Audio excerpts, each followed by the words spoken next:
Hello friends, நம்ம எல்லாருமே ஏதோ ஒரு முக்கியமான இடத்துக்கு போகிறோன்னா அங்கே நிச்சயமாக வீடியோ எடுப்போம். உதாரணத்துக்கு பார்த்தீங்கன்னா, நம்ம எங்கே பிக்னிக் போகிறதுனாலும் சரி, எங்கே ட்ராவல் பண்ணுறாலும் சரி, ஏதாவது கல்யாண ஃபங்க்ஷன் இல்லை வேறு ஏதாவது ஃபங்க்ஷன் நடக்குது, நம்ம வீட்டிலே ஒரு ஃபங்க்ஷன் நடக்குதுன்னா நிச்சயமாக நம்ம ஒரு அந்த ஈவெண்ட்டை வீடியோ எடுத்து வைப்போம். ஆனால் அந்த மாதிரி எடுக்கக்கூடிய வீடியோ நம்மளுக்கு ஷேக் ஆகி வந்துருந்துச்சுன்னா நிச்சயமாக கடுப்பாகும். என்ன காரணம் அப்படின்னா, நம்ம அந்த மாதிரி போகக்கூடிய பிக்னிக் ஸ்பாட் ஆகட்டும் இல்லை கல்யாணம் ஆகட்டும், நம்ம வீட்டில் கூட ஃபங்க்ஷன் ஆகட்டும், அது எப்போயாவது ஒரு தடவை தான் நடக்கும். அந்த ஈவெண்ட்டில் நடக்கக்கூடிய ஒரு விஷயம் வேறு எப்பயுமே நடக்காது. அது ரொம்பவே ஒரு ப்ரீஷியஸான மூமெண்ட்டாக இருக்கும்.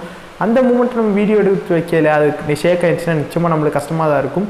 அது நம்மளால் ரிட்டர்ன் மறுபடியும் இன்னொருக்கா வீடியோ எடுக்க முடியாது. இதே நீங்கள் ஒரு பொருளை வீடியோ எடுக்கிறீங்க இல்லை வேறு ஏதாவது இடத்த வீடியோ எடுக்கிறீங்க, வீடியோ எடுத்து பார்த்ததுக்கப்புறம் ஷேக் ஆகிடுச்சுன்னா மறுபடியும் நம்ம இன்னொரு முறை எடுத்துக்கலாம். அதுவே நீங்கள் ஒரு முக்கியமான ஈவெண்ட் வீடியோ எடுக்கிறீங்க, ஒரு ஃபங்க்ஷனை வீடியோ எடுக்கிறீங்கன்னா அது நம்மளால் ரிட்டர்ன் எடுக்க முடியாது. ஏன்னா அது வேலையில் ஒன் டைம் நடக்கக்கூடியது. அதுக்கப்புறம் அது நடக்குமான்னு தெரியாது. அப்படியே நடந்தாலுமே அது நம்மளுக்கு முன்னாடி வந்த மாதிரி வருமானு தெரியாது. ஸோ அதனால் அந்த மூமெண்ட் எப்பயுமே ப்ரீஷியஸ் தான். அப்போ நம்ம வீடியோ எடுக்கல அந்த வீடியோ ஷேக் ஆகிடுச்சுன்னா அது எப்படி ரிமூவ் பண்ணுறது, உங்களுக்கு ஸ்டேபிளாக ஒரு ஃபுட்டேஜ் எப்படி நீங்கள் கொண்டு வரது, எந்த ஒரு ஆப்புமே இன்ஸ்டால் பண்ணாமல் அப்படிங்கிறத இந்த வீடியோவில் பார்க்க போகிறோம். அதனால் வீடியோ ஸ்கிப் பண்ணாமல் பாருங்கள், நிச்சயமாக உங்களுக்கு யூஸ்ஃபுல்லாக இருக்கும். வீடியோ பார்த்து முடிச்சதுக்கப்புறம் உங்களுக்கு பிடிச்சிருந்துச்சு, யூஸ்ஃபுல்லாக இருந்துச்சுன்னா கீழே உடைய லைக் பண்ணி கிளிக் பண்ணி மறக்காமல் லைக் பண்ணிடுங்க.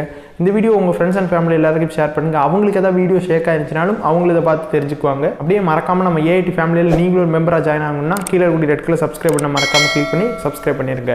இப்போ நம்ம வீடியோக்குள்ளே போகலாம். ஓகே, நம்ம வீடியோவில் அந்த ஷேக்கை எப்படி ஸ்டெபிலைஸ் பண்ணுறதுன்னு பார்க்கறதுக்கு முன்னாடி உங்களோட ஃபோட்டோவில் ஏதாவது ஷேக் ஆகிருக்கு, பிளராக இருக்குது, இல்லை உங்களோட ஃபோட்டோ கலர் இல்லாமல் பிளாக் அண்ட் ஒயிட்டில் இருக்குது, அதை கலர் ஆக்கணும், இப்படி ஏதாவது விஷயம் இருந்துச்சுன்னா நம்ம சேனலில் ஏற்கனவே ஒரு வீடியோ போட்டிருக்கோம். அந்த வீடியோ நீங்கள் இன்னும் பார்க்கல, நான் மேலே ஐ பட்டன்லேயே உங்களுக்கு லிங்க் தரேன், கீழே டிஸ்கிரிப்ஷன்லேயே லிங்க் தரேன், மறக்காமல் அந்த வீடியோ பார்த்துருங்க. இப்போ நம்ம வீடியோவில் எப்படி இதை ரிமூவ் பண்ணுறது அப்படிங்கிறத பார்ப்போம். இதுக்கு நீங்கள் எந்த ஒரு அப்ளிகேஷனுமே டவுன்லோட் பண்ண தேவையில்லை. ப்ளே ஸ்டோர்லேருந்து தனியாக இதுக்கு உங்கள் மொபைலில் இருக்கக்கூடிய ஒரே ஒரு அப்ளிகேஷன் போதும், ஒரே ஒரு ஆப் போதும், அதை நீங்கள் ஈஸியாக ரிமூவ் பண்ணிட முடியும், ஸ்டெபிலைஸ் பண்ணிட முடியும். அதுக்கு என்ன பண்ணோம் அப்படின்னா, ஃபஸ்ட் நீங்கள் ஒரு ஃபுட்டேஜ் எடுக்கணும். அது எந்த ஃபுட்டேஜாக வேணாலும் இருக்கலாம். இப்போ நீங்கள் எங்கள் ஸ்க்ரீனில் பார்க்கலாம், உங்களுக்கு ஒரு ஃபுட்டேஜ் ஷோ ஆகிட்டு இருக்கும். இந்த ஃபுட்டேஜ் நான் எடுத்தது தான்.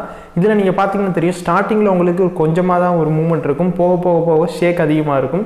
இது உங்களுக்கு பார்த்தாலே தெரியும். இப்போ இந்த ஃபுட்டேஜை தான் நம்ம ஸ்டெபிலைஸ் பண்ண போகிறோம். இதுக்கு என்ன பண்ணணும் அப்படின்னா, உங்களோட மொபைலில் இருக்கக்கூடிய ஃபோட்டோஸ் அப்படிங்கிற ஒரு அப்ளிகேஷன் இருக்கும், அதை ஓப்பன் பண்ணிக்கோங்க. ஃபோட்டோஸ்ன்னு சொன்னோடனே நம்ம மொபைல் வாங்கும்போது நம்ம மொபைல் கம்பெனிலேருந்து ஒரு கேலரி ஃபோட்டோன்னு சொல்லி ஒரு அப்ளிகேஷன் தந்திருப்பாங்க. அதை நான் சொல்லலை, கூகுள் தரப்புலேருந்து உங்களுக்கு ஒரு அப்ளிகேஷன் உங்கள் மொபைல் இன்ஸ்டால் ஆகி வரும், கூகுள் ஃபோட்டோஸ் அப்படிங்கிறது தான். அந்த அப்ளிகேஷன் ஓப்பன் பண்ணிக்கோங்க. அப்ளிகேஷன் ஓப்பன் பண்ணிங்கன்னா எல்லாமே தெரியும். உங்களுக்கு ஃபோட்டோஸ் இருக்கும், வீடியோஸ் இருக்கும். அதில் நீங்கள் எந்த ஃபுட்டேஜை ஸ்டெபிலைஸ் பண்ணணுமோ அந்த வீடியோவை செலக்ட் பண்ணிக்கோங்க.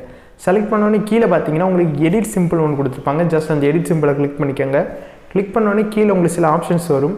அதில் ஸ்டெபிலைஸ் அப்படிங்கிற ஆப்ஷன் இருக்கும். இது உங்களுக்கு பேர் போட்டிருக்காது, ஒரு சிம்பிள் போட்டிருக்கும். இப்போ நீங்கள் ஸ்க்ரீனில் பார்க்கலாம். அந்த இதை கரெக்டாக நீங்கள் கிளிக் பண்ணுங்கள். கிளிக் பண்ணிங்க அப்படின்னா உங்களுக்கு உங்களுடைய வீடியோ லோட் ஆக ஆரம்பிக்கும். ஐ மீன் ஸ்டெபிலைஸ்ன்னு போட்டு உங்களுக்கு ஃபுல்லாக லோட் ஆகணும். லோட் ஆகி முடிச்சதுக்கப்புறம் உங்களோட வீடியோ நீங்கள் ப்ளே பண்ணி பார்த்தீங்கன்னா ஃபஸ்ட்டு இருந்த ஷேக் உங்களுக்கு நிச்சயமாக இருக்காது, ஃபுல் அண்ட் ஃபுல் ஷேக் இல்லாமல் வந்திருக்கும். இதுக்கப்புறம் உங்களுக்கு அது ஓகேவாக இருந்துச்சுன்னா மேலே இருக்கக்கூடிய ரன் பண்ண கிளிக் பண்ணி இந்த வீடியோ நீங்கள் அப்படியே எக்ஸ்போர்ட்டும் பண்ணிக்க முடியும். உங்களுக்கு தனியாக ஒரு ஃபுட்டேஜை சேவ் பண்ணிக்கலாம். ஏற்கனவே எடுத்த ஃபுட்டேஜ் இருக்கும், இதுவும் தனியாக இருக்கும். ஸோ இதை மறக்காமல் ஞாபகம் வச்சுக்கோங்க. இப்போ நீங்கள் இப்போ நம்ம எடுத்த ஃபுட்டேஜை நீங்கள் பார்க்கலாம். இது உங்களுக்கு பார்த்தாலே தெரியும், இது முன்னாடி இருந்த ஷேக் நிச்சயமாக இதில் இருக்காது, இதில் க்ளீனாக வந்திருக்கும். ஓகே, நீங்கள் கேட்கலாம், இந்த மெத்தட் நம்ம பண்ணால் எந்த வீடியோ நம்மளால் ஸ்டெபிலைஸ் பண்ணிட முடியுமா, ஷேக் ரிமூவ் பண்ணிட முடியுமான்னு. நிச்சயமாக பண்ண முடியும். ஆனால் நீங்கள் எடுக்கக்கூடிய வீடியோ ரொம்ப ஷேக் இருக்கக்கூடாது. ஐ மீன் நீங்கள் உங்கள் மொபைல் இப்படி ஷேக் பண்ணாலோ இல்லை இங்கே ஓடிக்கிட்டே இருக்கிற மாதிரி, அதாவது ஓடுறதுனா ரொம்ப ஜம்ப் பண்ணிலாம் ஓடுறீங்க அப்படின்னா அந்த வீடியோவில் நம்ம ஸ்டெபிலைஸ் பண்ணணும் அப்படின்னா நீட்டாக ஸ்டெபிலைஸ் ஆகாது. உங்களுக்கு ஸ்டெபிலைஸ் ஆனாலுமே உங்களுக்கு அந்த பிக்சர் குவாலிட்டி ரொம்பவே மோசமாக தான் இருக்கும். இதுவே நீங்கள் ஒரு கையில் உங்கள் மொபைலில் ஹோல்ட் பண்ணிட்டு போயிட்டு இருக்கீங்க, அதில் நிச்சயமாக ஷேக் ஆகுதுன்னா இந்த ஆப்பில் க்ளீனாக உங்களுக்கு ரிமூவ் பண்ணிட முடியும்.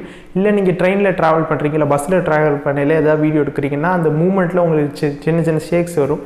அந்த ஷேக்கெல்லாம் இதை வச்சு நீங்கள் க்ளீனாக ரிமூவ் பண்ணிட முடியும். உங்களுக்கு எந்த வித பிரச்சனையும் இல்லாமல் வந்துடும். ஆனால் இதில் ஒரு சின்ன ட்ராபேக் இருக்குது. என்ன அப்படின்னா, நீங்கள் ஒரு வீடியோ எடுத்திருக்கீங்க, உங்களுக்கு ஃபுல் ஃப்ரேமில் வருது. ஐ மீன் இப்போ நீங்கள் என்னோட வீடியோ பார்த்துட்டு இருக்கலாம், இது உங்களுக்கு ஃபுல் ஃப்ரேமில் இருக்கும். இதை நான் ஸ்டெபிலைஸ் பண்ணுறேன் அப்படின்னா எனக்கு 4 சைட்லேயுமே கொஞ்சம் கிராப் ஆகிற மாதிரி இருக்கும். இது உங்களுக்கு எந்த இடத்துலையும் கிராப் ஆகும்னா, இப்போ நான் இந்த என்னோட மொபைலில் தான் இப்போ வீடியோ எடுத்துகிட்டு இருக்கேன். இதை நான் கையில் ஹோல்ட் பண்ணி நடந்துக்கிட்டே பேசுகிறேன் அப்படின்னா அந்த எந்த மூமெண்ட் எந்த இடத்துலலாம் எனக்கு அதிக ஷேக் ஆகுதோ அந்த இடத்துலேயே எனக்கு கிராப் ஆயிரும். மற்ற இடத்துலலாம் உங்களுக்கு ஃபுல் இருக்கும். ஆனால் கிராப் ஆனாலுமே உங்களுக்கு வீடியோ உங்களுக்கு ஷேக் ஆகாமல் வரும். உங்களுக்கு கொஞ்சம் என்ஹான்ஸ் பண்ணி கொடுக்கும் உங்களோட வீடியோ. ஸோ இது ரொம்ப யூஸ்ஃபுல்லாக இருக்கும். இந்த வீடியோ உங்களுக்கு பிடிச்சிருந்துச்சு அப்படின்னா கீழே உடைய லைக் பண்ணி கிளிக் பண்ணிடுங்க. உங்கள் ஃப்ரெண்ட்ஸ் அண்ட் ஃபேமிலி எல்லாரும் கூட ஷேர் பண்ணிடுங்க. மறக்காம நம்ம சேனலுக்கு சப்ஸ்கிரைப் பண்ணிடுங்க. நாம் கற்போம், பிறருக்கு கற்பிப்போம். நன்றி.